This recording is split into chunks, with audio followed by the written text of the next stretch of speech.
सबकी और ये बात है कि अगर इन बातों को गांठ लगा लेते हैं जीवन भर के लिए तो सर्वोत्तम जीवन हम जी सकते हैं। लेकिन जैसे एक बात हमने सुनी, ताली एक हाथ से नहीं बजती, लेकिन मैं ताली एक हाथ से बजा देता हूँ। आवाज में कोई कमी नहीं है, बज रही है तो मेरी ताली एक हाथ से बज जाती है। लेकिन ये सबके बस की बात है असर बज रही है, लेकिन असर हो जाना वाली बज रही है ना। तो अब यहाँ पर एक चीज समझनी है कि जब हम कोई दूसरी करने आ रही है तो हम चाहते हैं कि वो हमें माँ जैसा प्रेम दे। अब हमें आशा जैसे दूसरे से है, लेकिन हम दूसरे से आशा ना करके अपना कर्तव्य निभाएं। क्या निभाना है यहाँ पर? कर्तव्य। कर्तव्य क्या है? वो क्या करे क्या ना करे वो उसका कर्तव्य है। लेकिन हमारा कर्तव्य क्या है कि तुम दूसरे परिवार से आई हो, दूसरे घर से आई हो, है ना।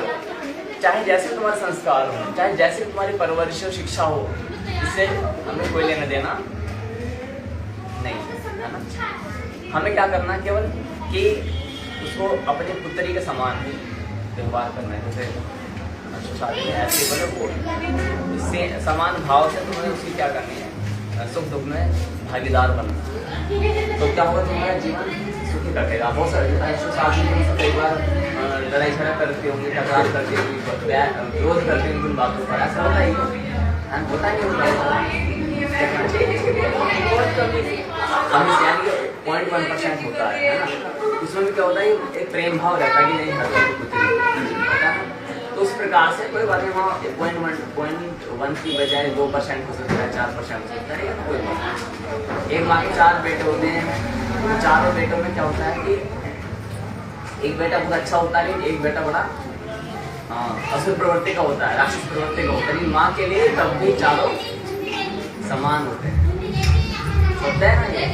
उसी प्रकार से मानना चाहिए कि चलो अब जो आए हो सकता है विचारों में मतभेद हो, क्योंकि पूरी परवरिश ही पूरे पालन पोषण ही अलग अलग हुआ है। नहीं ये बोलते हैं ऊपर से सो रहा है, आधे घंटे का काम फिर तुम ये बिजी हो ना, तो आधे घंटे के अंदर काम लगाएंगे। हाँ हाँ थोड़ा आधे घंटे के बाद नहीं, अभी नहीं आ रहा, शांत हो बाहर बच्चे ठीक हो गए। अच्छा ठीक हो गया। तो हमें क्या समझना है कि हमारी ये बेटी है। तुम सर तो आगे बढ़ी नहीं आ रही। तो ये क्या करना चाहती, कोई लड़की हमारे घर पर एक डॉग के रूप में आ रही है, तो हमें ये समझना है कि जैसे हमारी बेटी अंशु है ना, ऐसे हमारी क्या है, वो भी हमारी बेटी है। थोड़ी बहुत गलतियाँ सबसे होती हैं, हो सकता है उससे ज़्यादा होती है कि उसे तुम्हारे घर के नियम सिद्धांतों को पता नहीं, उसे नहीं पता, उसे क्या पता कि क्या नियम है क्या नहीं है, गलतियाँ करेंगी, है ना। लेकिन हम लोग क्या सोचते हैं कि कोई ट्रेन होकर के आए, है ना, ये सोचते हैं ना। तो ट्रेन तो कोई नहीं है। जीवन में शादी होता होता पहली बार ही होता है, पहली बार सासू को देखेगी, पहली बार ससुर को देखेगी, तो सब अनुभव पहली बार है, उसे कुछ नहीं पता, वो फ्रेश है। और ये मान के चलो यहाँ पर एक लड़की अपॉइंट हो रही है इस कंपनी में, इस तरह से मान के चलो वो फ्रेशर है। अब उस फ्रेशर को तुम क्या सिखाना चाहते हो, थोड़ा प्रेम के वशीभूत करके तुम उसे सिखा सकते हो, है ना, तुम उसे सिखा सकते हो। और सिखाने की बस कला एक ही, वो प्रेम भाव। हर अगर तुम्हें टी करेगी तो वहाँ दीवार में ज्ञान मारोगे तो वापस क्या आएगी, क्या बोलोगे तो क्या आएगा। चुप कर दो। अरे बच्चों शांत रहो, शांत रहो, शांत। मेरे सत्संग सुन लो, सुने ना सुने, लेकिन अपने तो सत्संग बंद करें। आधे घंटे ले बोलो, आधे घंटे बोलो, अपना सत्संग बंद करो, वरना आधे घंटे के लिए घंटे के लिए बोलना बंद। तो बात है ना, तो हमारे तो बहू आएगी, तो आपको क्या करना है कि हमारी बेटी है, ये भाव अपने अंतःकरण में जमा लेना। गलतियाँ होंगी, जैसे हम अपने बच्चे की गलतियों को नज़रअंदाज इग्नोर करते हैं ना, बहुत सारी गलतियों को करते हैं, है ना। हम अपने बच्चों की सब बातों को बाहर नहीं बता सकते, सारी बातों को बता सकते हैं क्या, है ना। लेकिन हम बहू की बातों क्या करते हैं, गीत गाने का ऐसे संस्कार दें तो नहीं, ये चीज़ नहीं। वो मनुष्य है, सब सीख जाएगा। आप इस घर में आने से पहले कहीं किसी बेटी थी, यहाँ पर बहू बनी, है ना, तो आपने बहुत सारी गलतियाँ की, है ना। अब आपके सासू ने आपके साथ क्या किया वो भूल जाओ, हो सकता है गुरु परम गुरु या फिर ऐसे आध्यात्मिक ना रहे आपके तो है ना, आपको गांठ लगाने की बातों तो एक तो इस सिद्धांत से समझना। दूसरा जैसा भी आप क्या क्या लोगे नंद है ना, नंद क्या लोगे ना, तो आपको कर्तव्य क्या बने कि भाई मेरी भाभी हैं यानी कि बहन के समान है ना। तो यदि आप ये सोचोगे कि दोनों जो बहनें होते हैं, हाँ कुछ चीज़ें ध्यान रखना, कुछ मर्यादाएं होती हैं, बिना पूछे कभी किसी कोई वस्तु ना ही ली जाए तो उत्तम है। बिना पूछे कभी किसी वस्तु ना ली जाए तो उसमें क्या होगा, तुम्हारे में एक रस बना रहेगा, सामंजस्य बना रहेगा। जब वो इस स्तर पर आ जाए कि अरे तुम तो लेते नहीं है ना, हाँ अपना देने में कभी मत करो। लेकिन मनुष्यों में कई प्रकार से झुकाया जाता है, झुकाने कई कलाएं। हमने कौन है यहाँ पर तुम्हें लड्डू दिया, लड्डू पेड़ा कुछ दिया, फिर मैं लड्डू बांटता हूँ झोले में ला करके। हमने साधु है ना अभी सुबह आ जाते हैं, फिर अभी संभल गए, फिर यहाँ पर आए, मैंने डॉक्टर को पेड़ बेटा दिया थी। लेकिन क्या है, एक व्यवहार है। ये व्यवहार कहाँ से निकल के आता है, ये जगत गुरु परम गुरु श्री चंद्रपाल महाराज की कृपा से हमने जाना है, सीखा है। जो शास्त्र सम्मत जो व्यवहार है उस प्रक्रिया है। नमस्ते नमस्ते। तो हमारे भाई वर राजा भी आ चुके हैं, दूल्हे राजा।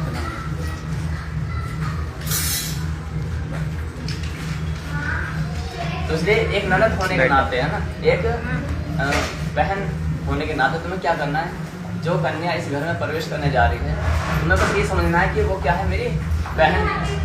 क्या है, बहन। गलतियां हो सकती हैं, होंगी, स्वाभाविक है, ये होनी ही है। इस घर में मत रहना कि बिल्कुल वो ट्रेंड आएगी, एक्सपीरियंस होल्डर है। अभी एक्सपीरियंस होल्डर का फिर तो मतलब 2-3 जगह पहले शादी करवाएंगे तो जाकर लाएंगे। हर कोई फ्रेशर होता है, तो इस फील्ड में भी क्या फ्रेशर है। तो तुम्हें क्या देखना है कि कोई बात नहीं, अपनी चीजें देने में कमी मत छोड़ना। ये नीति है, चाहे तो खाली टाइम पे लेकर आए, और उनकी चीजें बिना परमिशन के लेनी नहीं है। जीवन का आनंद अलग ही हो जाए। हम बोले कि मिले नहीं है, और कभी नोकझोंक हो, मैं तुमको अधिक समझदार कहूँगा यहाँ पर, क्योंकि तुम यहाँ क्या हो, दीक्षित हो, है ना, परम दीक्षित हो, शास्त्र ज्ञान सुने हो, तुम इतनी समझ गए कि हर एक के अंदर भगवान विराजमान है। जिस व्यक्ति को भी आध्यात्मिक ज्ञान के बारे में कागज नहीं पता और तुमसे एक्सपेक्टेशन आशा कर रहे हो कि वो बहुत अच्छा व्यवहार हमसे करे, संभव है क्या? नहीं। तो इसलिए पहले सोच करना ठीक है, नहीं वो प्रेशर है, वो पिघला हुआ लोहा है, अभी हमारे घर में प्रवेश कर रही है, तो थोड़ी बहुत गलतियाँ हो सकती है। जैसे हमने धीरे धीरे सत्संग सुना, ज्ञान हम समझ गए, तो वो भी परमात्मा का एक रूप आ रहा है हमारे घर में।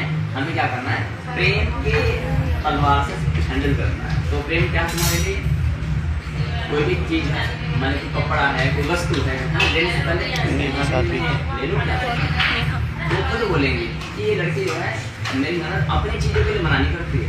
और कई बार तुम ऐसा करो कि नहीं करना है, कोई सूट लाओ, कोई वस्त्र आदि लाओ, कि साधु की जो मति होती है व्यक्ति वो अधिकांश इसमें होती है, इसमें कपड़ा होते हैं, ये आप कर सकते हैं। ठीक है, तो क्या किया, बिल्कुल न्यू ब्रांड लाए, उसमें थोड़ी बढ़ चढ़ के बात हुई, इसमें वो होता नहीं। क्या अरे नहीं, इसलिए एक बार तुम अच्छा बताइए, साइकोलॉजिकली मनोवैज्ञानिक रूप से ये प्रभावशाली होगा कि नहीं होगा कि जिस कपड़े को तुम चाव से लाए हो, कुछ पैसे पिताजी से ले, कुछ माता जी से, कुछ भैया से ले लिए, कुछ अपने जोड़े, तो देख रहे हैं भाभी कि कैसे कैसे उस वस्त्र के लिए क्या कपड़े पैसे जोड़े जा रहे हैं। लेकिन ये उस वस्त्र का शुभारंभ किससे करवा रही है? नमस्ते नमस्ते, किससे करवा रही बताओ? हाँ, दिस इज द, इसे मैं माइंड गेम भी कह सकता हूँ, इसे हम साइकोलॉजिकली भी कह सकते हैं, मनोचिकित्सक। क्या है? मनोचिकित्सक। जब तुम ऐसा व्यवहार करना चालू कर दिया तो ऐसा व्यवहार पत्थर में भी फूल गिरा देता है। क्या गिराता है? पत्थर में भी फूल। जिसने मैंने आपके लिए बताया, आपके लिए तो यही कि सहन करना, जैसा कि हमने अपने बच्चों की सहन करी, वो भी पढ़ाई, घर की बेटी है, सब कुछ नहीं जानती, उस लड़की को नहीं तुम्हारे रीति रिवाज को पता है, नहीं सिद्धांत का पता है, नहीं नियम कायदेदार को पता है, उसे फ्रेश उसे क्या पता है? पिघला हुआ लोहा मात्र है वो, उसे तुम जिस सांचे में ढालोगे उस सांचे में तुम्हारी कला है ना। तो इसलिए चक्किया चल रही है तुम्हारी पास। अच्छा, अब दूसरी बात क्या है, जब तुम ऐसा व्यवहार करोगे ना, निश्चित रूप से कभी भी ननद होने के नाते कभी भी पर्सनल टिकट नहीं मतलब ये आपके लिए फिर बाप ने सिखाया तेरी माँ ने मत तो पता है जो लड़के होते हैं वो बोलते हैं जब वो भी अपने माता पिता के लिए कुछ सुनना स्वीकार नहीं करते हम क्या करते हैं प्लीज करने के लिए उस पॉइंट पर उसे नस पर हाथ रखेंगे जिससे उसे सबसे अधिक दुख हो। तो हम कहाँ प्लीज करेंगे हमारी बढ़ास निकालेंगे अब से ऐसे वाक्य बोले जाएंगे उसकी जगह पिला दे तो वो क्या होगा जानते हो वो क्या होगा तेरे माँ ने नहीं सिखाया तेरे बाप ने नहीं सिखाया ऐसा कभी भी नहीं एक ससुर होने के नाते भी ऐसा कभी नहीं कहना बोल सकते पूरा हाथ देखो ये बोल सकते 1% लेकिन पूरा हाथ 99% बोल देते हैं। जब बोलोगे तो मैं इस पर बोल रहा हूँ बोलोगे तो जो बोल रहे हो वही काटोगे ना इन्हें सब्जी में ना ये करने मैं सब चीज़ तो घुमाना मैं तुम अर्धांग नहीं हो फिर ठीक है हम तो बुढ़े बुढ़े अपना जैसे मर्जी बनाए ठीक है हम तो ये कहना चाहते हैं लेकिन अब हम पता क्या बोलते हैं कि ये हमारी इज्जत नहीं करते इसलिए मैं आज पहले दिन मैं बोला विवाह से पहले क्या होना चाहिए ज्ञान होना चाहिए और इसके साथ साथ में महाभारत में दान भी होना चाहिए विवाह से पहले ठीक है तो इतनी बात समझ आई तो अब इसमें क्या करना है कभी भी ऐसा माता पिता पर नहीं आप कभी बोलो है ना इस खानदान को कभी भी नहीं उनका सीमित रखो बस उनसे आगे मत बोलो भैया तेरा बहन तेरी या तेरी माता या तेरे पिता कभी मत बोलो फिर तुम देखोगे जीवन में एक अलग ही रस आना चालू हो जाएगा लेकिन जब हम पर्सनल टिप्पणी करते हैं है ना सामान में जाने लग गया सामान ऐसा थोड़ा सा सामान ऐसा है जो सदा सदा के लिए रखा रहेगा कोई भी चीज ऐसी कोई भी चीज ऐसी नहीं अब सामान पता क्या करते हैं बहू को टीस करने के लिए बहू को दुखी करने के लिए लड़के की ससुराल लिया यानी कि तुम्हारा वाला पक्ष क्या करता है अलमारी को ऐसे हल्का सामान दिया वो यही बैठ गया तो ये तुम्हारी ड्यूटी बनती है जो भी संबंध ऐसा बोल दे दिया हम तो मांग ही रहे थे हम तो मांग ही रहे थे स्पष्ट दे दिया ये बहुत बड़ी हमें चाहिए भगवान ने बहुत शरीर दिया है लड़का दिया है बुद्धि दिया समझ दिया हम अपना है ना विकास अब हाँ संबंध को भूल करना पड़ता है व्यापार तुम लोग ठीक हो संबंध फिर मार देने अरे जो क्या वो राक्षस है तुम्हारे घर में आग लगवाने वाला व्यक्ति है उसको तुरंत बाहर करना पड़ेगा आप वरना बहुत समय लगेगा घर भी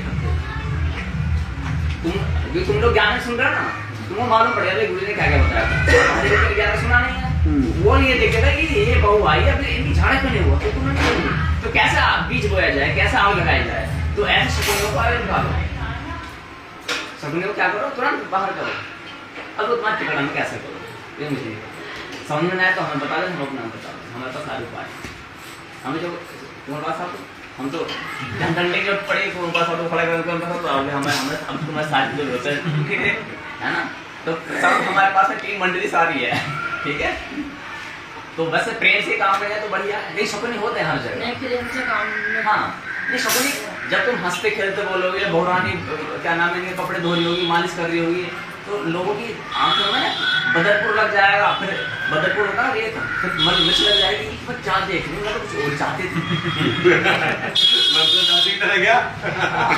मतलब ये चाहते थे कि इसमें खूब गुटबाजी बजे लेकिन यहाँ पे पैर दबाए जा रहे हैं यहाँ तो बहुत क्या कर रही है पैर दबा रही है सांस के ये उल्टा उल्टा कैसे हो गया ये गला क्यों नहीं दबा रही है पैर के बजाय बात गले में आनी चाहिए तो ये गला कैसे दबाना तो टिकड़ा होनी चाहिए तो ऐसे से सावधान रहना पड़ेगा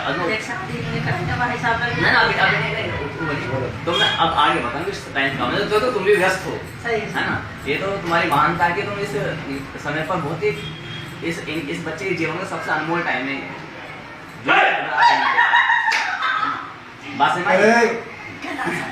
सुनो सुनो क्लियर हो जाए बात कौन सा क्लियर है अब आते हैं आगे कैसे चल गए अब आते दूल्हे जब वर देवता तो मैंने तो गुरुजी पहले ही कोशिश कर ली मैंने तो उससे बोला था शादी से पहले के लिए बोला था मैंने कहा दीक्षा संस्कार के लिए सोच रहा हूँ देखो मुझे पता ही नहीं होता क्या है सोचे तुम्हारे यहाँ ऐसे होता है क्या मैंने फिर सोचा सर शादी के बाद कराते जब तो मैं एक चीज बताता हूँ अब तुमने साधु लड़ाई मत करना अपने बेटे से लेकर लड़ाई तो नहीं करोगे मैं कोई बोलता हाँ तो ठीक है, बड़ा हो गया। हाँ दोनों साधु आए थे विवाह से पहले, है ना, तो बोले महाभारत ये सब दान करना है और ये सब कार्य करने, तो मैंने तो मैंने बताया तो कि संभव हो सकता है तो विवाह से पूरी यदि तालमेल बैठ जाए, ठीक है, फोन के माध्यम से हो सकता है लड़की अपने घर पे बोले घर वाले अनुमति नहीं देने का, तुम्हारे समझिए तुमने अपने पिताजी समझ फोन के माध्यम से कोई समस्या नहीं, पिताजी करवा दे तुम्हारे माँ करना चाहिए समझ, तो पता नहीं तो विवाह से कुछ दिन पहले आए थे दोनों जने, और फिर वहाँ पर करके अपना दान वान सब सारी बातें उसको वही बताई लड़की को, ऐसा चलना है, ऐसे नहीं चलना है, ऐसे चलना है, ठीक है, तो सब काम कई सारे काम होता है। तो मैंने कहा ना तो फोटो डालूंगा तुम्हारे पिताजी तो डंडा मारेंगे कि क्या चलाया क्या चलाया, तो पता इस बारे में पता मैं कभी कुछ नहीं कहता, जैसा करना है करो, अपना कमाओ, अपना कमाओ, ये क्यों करना है? नहीं लड़की ठीक ठाक है, सुनो सुनो हमें रोटी से मतलब हमें क्या करना है? हाँ सुनो, अच्छा हाँ, तो मुख्य चीज क्या है, तो बीजारोपण जो ना, यानी कि ये आत्मिक बीजारोपण ही पहले हो जाता है, तो वही अब आते हैं यहाँ पर, अब आते हैं वर देवता पर, तुम्हारे जो उत्तरदायित्व बनता है, तुम्हारे उत्तरदायित्व बनता है, ये मान चलो कि वो एक पिघला हुआ लोहा है ना, उसे कुछ नहीं करना, वो एक बिल्कुल अभी भट्टी में से निकला हुआ है, उसके जो कर्म थे उसके साथ जिस दिन तुम हवन फेरे लेते ना अग्निकुंड में, तो उसी दिन उसके जो अतीतीय कर्म है और जो तुम्हारे अतीतीय कर्म है, अच्छे चाहे बुरे, सब जल करके भस्मीभूत हो चुके हैं, कभी भी तुम्हें उन बातों को उजागर और नहीं पूछना है। अधिकांश पता क्या बोलते मैं बता दो, मैं खुल के बताता हूँ। अच्छा एक बात बताओ, तुम्हारा कहीं कोई प्रेम संबंध था किसी से? अफेयर था?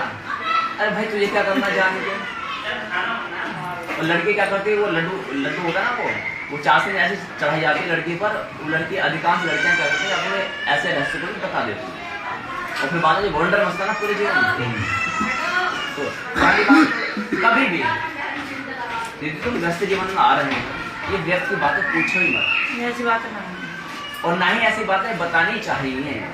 ऐसा कोई फूल है जिसे हवा न लगी हो, समझते हो इसी बात? नहीं समझ क्या? ऐसा तुम्हारे पास अगर ऐसे फूल है हवा न लगती है, हाँ कली रहेगी, कली में कोई कली खिले ही ना, है ना, यानी कि कोई 12-14 साल से बड़े ही ना हो कली, तो वो बात अलग है, जब बिना खिलेगी तो हवा नहीं लगेगी, जब हवा है तो हवा लगेगी, ठीक है। तुम्हारा सिद्धांत क्या होता है, जो वो हवन कुंड जला है उसमें अग्नि है, और उसके और तुम्हारे भी, उसके और तुम्हारे भी अतीत के जो भी कर्म है सब जलकर क्या हो गए हैं, भस्म हो गए हैं, ना तुम्हें लेना चाहिए ना उसे लेना चाहिए, ये क्लियर कट हो जाए, पहले दिन होना चाहिए, है ना, पहले दिन, तो तुम्हें पहली बात अतीत के पन्नों से कोई लेना देना नहीं। दूसरी बात धीरे धीरे सिखाना है, ठीक, विवाह होने के लगभग 1.25 महीने के अंतराल में किसी भी परम गुरु की खोज करके दीक्षा संस्कार, मैं ये करूँ कहीं से करूँ, कहीं से भी क्या करना चाहिए, दीक्षा संस्कार करा करके उसे दीक्षा संस्कार कराने के बाद में, यानी कि 3 महीने का प्रोसेस जोड़ दिया हमने दीक्षा संस्कार, पहले तो डाइट था आओ और लेके जाओ, अब ऐसा नहीं करता, हम 3 महीने जोड़ दिया, उसके बाद 3 महीने के बाद करते दीक्षा संस्कार, आने वाले टाइम 3 का 6 का हमने एक्सेप्ट, हाँ स्वीकार कर लिया कि हाँ तुम शिष्य हमारे ही, लेकिन लाइसेंस नहीं दिया बस लाइसेंस देने की प्रक्रिया 1 महीने की, इतनी बात समझ में आई, तो ये क्लियर समझना है। तो तुम्हें एक वर होने के नाते क्या करना है, 100 महीने के अंतराल में दीक्षा संस्कार की ओर उसको प्रेरित करना है, और या अगर दान तप की ओर उसको प्रेरित करना, बात उसे नहीं पता कि क्या है क्या नहीं होता है, एक न्यूट्रल है वो, ना अगला गियर है ना पिछला गियर है, वो नहीं है ना, लेकिन तुम चाहो तो उसे धर्मात्मा भी बना सकते हो, तुम चाहो तो उसे दुरात्मा भी बना सकते हो, ये तुम्हारी कला है, और तुम बोले तुम्हें कैसे पता यहाँ पर, अच्छा कैसे बना सकते हो, वो इतना बन सकते हैं कि तुम्हारे कदम से कदम चले लग सकती है, अगर तुमने उसके हृदय में भक्ति का बीज आरोपित कर दिया, और कोई साधन नहीं है, तुम कितना से रसमलाई खिलाओ अपने हाथ से, चाहे कहीं घुमाओ नहीं, कुछ नहीं होने वाले, सब करते हैं, और फिर बाद में क्या क्या होता तुम जाओ, लेकिन तुमने कुछ मत करो, ये सब कहीं घुमाने फिराने के घर के लोग वहाँ जा कुछ कहीं नहीं, सबसे पहले आध्यात्मिक बीजारोपण, धार्मिक बीज उसके हृदय में बो देना चाहिए, पहले दिन पहले क्षण में कि देखो हमारे जीवन का आधार क्या है, हमें एक दिन मरना है, लड़के समझने के लिए अच्छा शादी करके आई तो पहले दिन मरने की बात बता रहा है मेरे को, तो है ना, अचंभित हो गया ना। तो होने तो यही सत्य है कि देखो हम यहाँ पर क्या मृत्यु के निकट आ रहे हैं, किसके निकट आ रहे हैं, मृत्यु के निकट। आज हम दोनों एक पवित्र बंधन में बंधे हुए हैं, और एक पवित्र बंधन किस लिए है कि हम अपनी वासनाओं में एक दूसरे प्रति शांत करते हुए भगवान की ओर बढ़ें। इसका वास्तविक समझा ना क्या कहना चाहता हूं? इसका वास्तविक विवाह का वास्तविक उद्देश्य ही है ना। तो हम शांत होकर के भगवान की ओर एकाग्र मन से आगे बढ़े। तो उसमें कुछ नरक का वर्णन है, उससे तुम बताओ, है ना। तुम्हारी PDF है वो स्क्रीनशॉट हम तुम्हें दे देंगे अगर तुम्हें जब भी मांगोगे ना वो। लेकिन ये लड़की के घर में आने के जस्ट पहले दिन ही होती है प्रक्रिया, लेकिन पिघला हुआ लोहा आ रहा है उसी दिन चोट मार दो, उसी दिन 2-4 दिन होता है ना आरंभ के, उसी दिन कि नरक की आप नए होती है, वहाँ पे गुरु तुम्हें बनना पड़ेगा, गुरु साधु ना ये बनेंगे ना बने। इनके 10% भूमिका है सबकी, कितने 90% भूमिका किसके, वर देवता। वर देवता चाहे तो सब कुछ कर सकता है, और ये कितने वेन बजाया जाए कुछ नहीं होने वाला जब तक कि तुम ही ना उसको मोल्ड करो, है ना। तो तुम्हें क्या करना है, जो नर्क से संबंधित कुछ चीजें हैं, हम साधु शादियों में तुम हमसे पूछ लेना, वो हम इसलिए छोड़ देते हैं, उनको पढ़ो एकांत में। जब तुम्हारे ना ये हो कोई भी संगी साथी नहीं, ऐसा होता वो बोलेंगे शास्त्रों को तुमने अब हमने लिख रही है, इसके बारे में शायद तुम जानते हो, कर्म करने जानते क्या, है ना, जानते तो ना, ये तो हाथ से लिख दिए होंगे, ये है वो है ना। नहीं जानते हो तो फंडामेंटल सीख लेना, पहले ही 2-4 चीजें होगी मोटी मोटी बात, पूरा ज्ञान से ही आवश्यकता। इनके तुम कहीं अटको तो हैंड टू हैंड व्हाट्सअप करो, उसमें नेचुरल उत्तर मिल जाएगा, ठीक है। उस टाइम पर हम एक्शन हाई अलर्ट में रहते हैं कि बच्चा भी ये क्या है, एक नया जीवन चालू करो। तो हम ऐसे बच्चों की जो मांग है, डिमांड है, तुरंत पूरी करते हैं। ऐसा नहीं कि डिले नहीं करते कि एक दिन बाद देंगे, इंस्टेंटली भी होगा तो इंस्टेंटली उत्तर देंगे।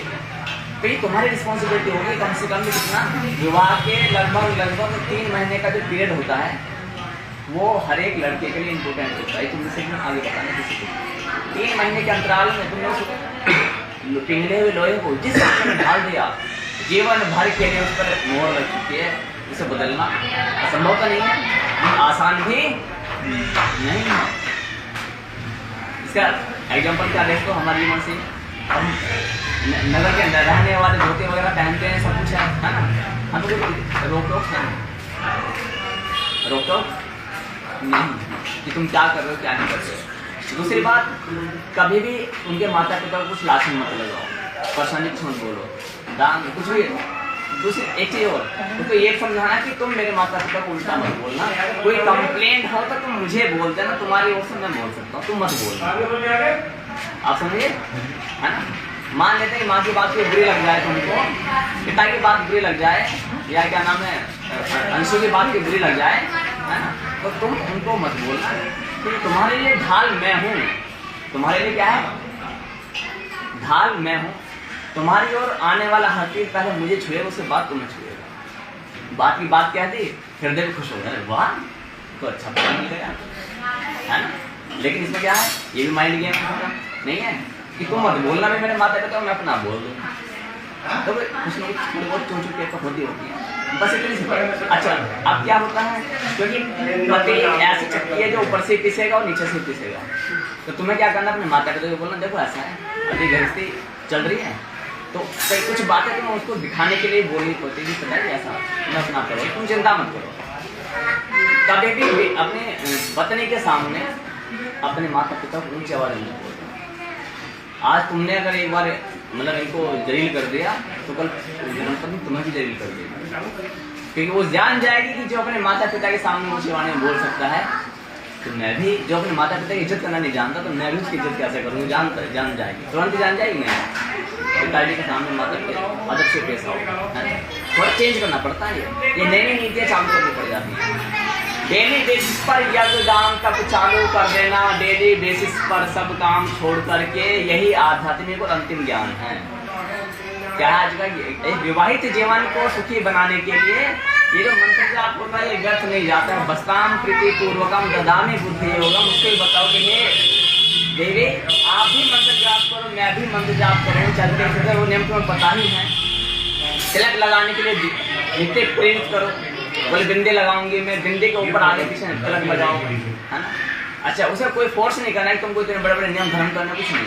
फंडामेंटल जो है ना, यज्ञदान तप त्याजम, है ना, यज्ञदान तप त्याजम कार्य में तो 3 ही कर्म करवाओ।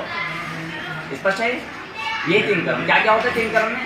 मंत्र जाप करवाना है, स्तुति जो संध्या है उसे रखवा दो, कि वो सुबह शाम तुम कहीं भी जाओ, अपने घर में जाओ, हमारे यहाँ करो, तुम ये करना। यज्ञ और क्या है? दान, तुम एक जो निकालते हो, तिलक हो गया। और महीने में 1 दिन पूर्णिमा के जागरण में आना, इतनी सी बात। दूसरी बात, कभी तुम्हें आपस में तू तुम्हें में हो भी जाए, जिस रिश्ते में तू तुम्हें में नहीं होते ना, वो षड्यंत्र चलते हैं। आप समझ रहे हैं? ये बहुत बड़ा एक विज्ञान है। इस रिश्ते में कभी भी तो तुम्हें में नहीं होती है, वहां पर इसका नहीं होता है, वहां पर बिजनेस होता है। जैसे मान लेते हैं कि मैं और ये दोनों हम बिजनेस पार्टनर हैं, ठीक है। इन्होंने अलग क्लाइंट बनाए हुए हैं, मैंने अलग क्लाइंट बनाए हुए हैं, और हमारी कंपनी का मालिक कौन है? ये है। हम दोनों इनके अंडर में काम कर रहे हैं। सारे क्लाइंट इनके हैं, लेकिन आधे क्लाइंट इसने एक काट दिए, आधे क्लाइंट मैंने काट दिए। अब आपस में नहीं लड़ेंगे तो ये मेरी कोलपट्टी खोल दे, है ना। जहाँ षड्यंत्र चलता है वहां पर कहीं कुछ में नहीं होती है, समझ रहे हो ना। तो ये भी सच्चे पति पत्नी में होना स्वाभाविक है, जो एक अच्छे और हेल्दी रिलेशन की पहचान भी है। तुमको मैं होने में कोई समस्या नहीं है, लेकिन बर्तन चटक जाने में समस्या। वही बता रहे हैं, उसी पर आ रहे हैं भाई। बर्तनों की खटखटाहट होती है ना, बर्तन मांजते हैं, खटखट होती है, कोई प्रॉब्लम नहीं है। लेकिन बर्तनों में खड्डे पड़ जाना, खड्डे होते हैं ना, जो खड्डे से पड़ जाते हैं, वो गड़बड़ है। कि तुम्हारी तुलना में माता सुन रहे हैं, पिता सुन रहे हैं, या छोड़ो घर तो छोड़ो, बाहर ही सुन रहे हैं, है ना, रिश्तेदार सुन रहे हैं, वो कभी भी उचित नहीं, वो तो पूरा पाप है ना। यथा कथा की बात अलग है, क्योंकि शिव पार्वती में भी सब घूमे, तो बाहर हमने घूमना भी, शिव पार्वती चली गई। लेकिन तुम्हें क्या करना, उस समय एक मौन सो को हराता है। नारी शक्ति से कभी उलझने की कोशिश मत करना, चोट खा जाओगे। शंकर जी को लेटना पड़ गया था शादी के नीचे, तो तुमको क्या चीज थे, इसलिए हाँ सच्चाई बता रहा हूँ मैं, ठीक है। इसलिए नारी जाती जो है सुबह तुम जीते हो, हम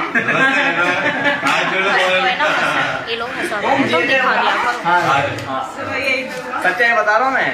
देखो योगेश साधु भी हमारे आत्मा ने, वो भी गृहस्थी है, वनपाल साधु भी गृहस्थी, और मैं खुश हूँ गृहस्थी में, और हमारे माननीय अमित साधु जी भी गृहस्थी हैं। तो यहाँ पर इनका भी अनुभव बता देंगे, उनका भी अनुभव होगा, इनका भी। इस समय घर की देवियां जो चाह देती हैं तो वो हो गए। अगर तुम अब गुस्सा को चले गए ना, साहब को बोले क्या चाहिए, तो बताते बोले वो चीज चाहिए, भूल रहा मुझसे, चल भैया दो राह कटती है, नहीं कटेगी। तो इसलिए भाई वर देवता के भरो साधु, तो कभी भी नारी में पत्नी ही नहीं आती है, नारी में माता भी आती है, नारी में पुत्री भी आती है, नारी में पत्नी भी आती है, नारी में भगिनी बहन भी आती है। नारी ने जो ठान लिया सो होना, अब तो अपने बुद्धि लगाना छोड़ दो। तो ये तो तेरा तुमको अर्पण क्या लागे, लेकिन क्या, हाँ एक 3 कर्म मैंने बताया, मेरे साथ सब बोलेंगे, यज्ञदान तप, यज्ञदान तप, यज्ञदान तप, यज्ञदान तप, यज्ञदान तप, यज्ञदान तप। ये 3 कर्म हर एक की बुद्धि को, कर्मों के फल को, जो उसके भाग्य में उसको बदलने की क्षमता रखते हैं। ये 3 कर्म है। तुम क्यों समझाए जाओ ऐसे कर नहीं करेगा, तुम उसको इससे जोड़ दो, है ना। जो कर रहा है करता रहे, लेकिन तुम इसे अपने काम में से जोड़ो, 3 कर्म जोड़ो। निश्चित रूप से आज नहीं तो कल उसकी बुद्धि में परिवर्तन होना चालू हो जाएगा। हरिओम।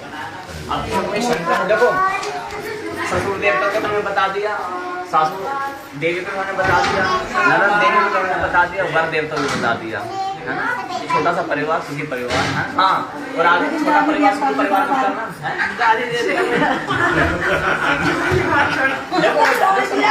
सुनो, दादी देवता को यह है कि हाँ पत्नी को ये अवश्य बोलना कि मेरे पिता, मेरी माता और मेरी दादी हैं, उनकी सेवा करो। और जब भी तुम्हें मौका मिले ना वहाँ पर जाने का, गाँव ससुराल में, तो वहाँ पर भी प्रयास करो अपने सास ससुर की, वहाँ भी तुम ऐसी सेवा करने का प्रयास करो जैसे तुम्हारी बहू इनकी सेवा करो।